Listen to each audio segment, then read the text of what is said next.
Now, here's Chief Meteorologist Tony Petrarca with your live Pinpoint Doppler 12 Futurecast.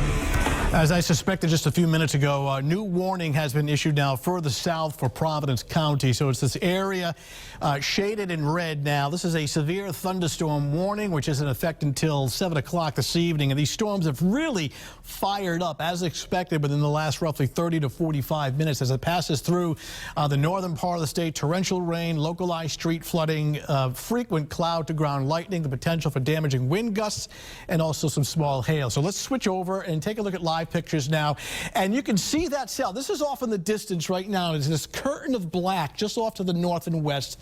That is the thunderstorm on the horizon approaching the city, and this whole scene will change dramatically very shortly. Let's go to live Pinpoint Doppler 12 radar, and you can see the storms lined up from Worcester through the northwest part of the state into eastern Connecticut. But by far the most severe storms are right in the northwest corner. The storms further to the south, while strong, are not quite as severe. These white icons represent the cloud to ground lightning strikes, and this activity has picked up quite a bit. Another indication that the storms are getting stronger. Getting real close here, and you can see from Uxbridge and Franklin, Mass, through Woonsocket, Cumberland, and the northwest corner of the state into Burrillville. Now, these are tracking off to the east and southeast, so the arrival times anywhere from 30 to the next 45 minutes as these track off to the south and east. Now, a little further to the south, the storms across eastern Connecticut, right in here from Killingly down through Plainfield, getting ready to cross the Connecticut-Rhode Island border. Strong, but at this point, not severe. These are tracking off to the east-southeast as well. So Coventry, West Greenwich, out towards Newsick and West Warwick in the next roughly 30 to 45 minutes. Here's the wider view showing this solid line of storms now working off to the south and east. One of the things that we can do is actually take cross sections of these storms to give you an idea of just how strong they are. And by looking at them, it's almost like a CAT scan. The taller in the atmosphere they extend, the stronger they are. Now, this particular storm is extending up to 50,000 feet. So that is a strong storm.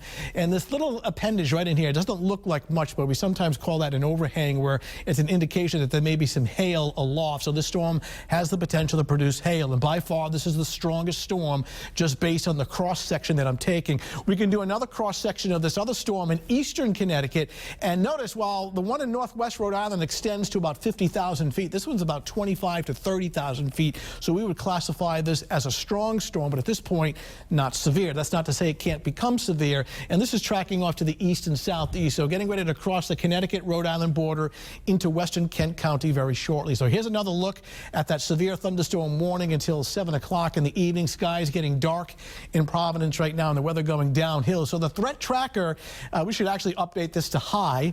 Didn't have time to do that, but we went from medium to high. This is until about 8 o'clock in the evening. Thereafter, I do expect some dramatic improvement. Near the South Shore at this time, down in Narragansett, no storms yet, but that will change in the next hour to hour and a half as these storms head towards the coastline. So now till about 7, 8 o'clock. Thereafter, things will improve the rest of your Saturday night. So at this point, water fires should be okay as these storms will be winding down, setting up for gorgeous weather, dry, much lower humidity on Sunday and Monday, and better part of next week looking pretty good, at least through Wednesday and Thursday, with sunshine and afternoon temperatures in the mid-80s. But watching us in the northern part of the state, Providence County, getting hit hard very shortly, but they're fast movers. Any one location, all of 30, 45 minutes, and then they're done.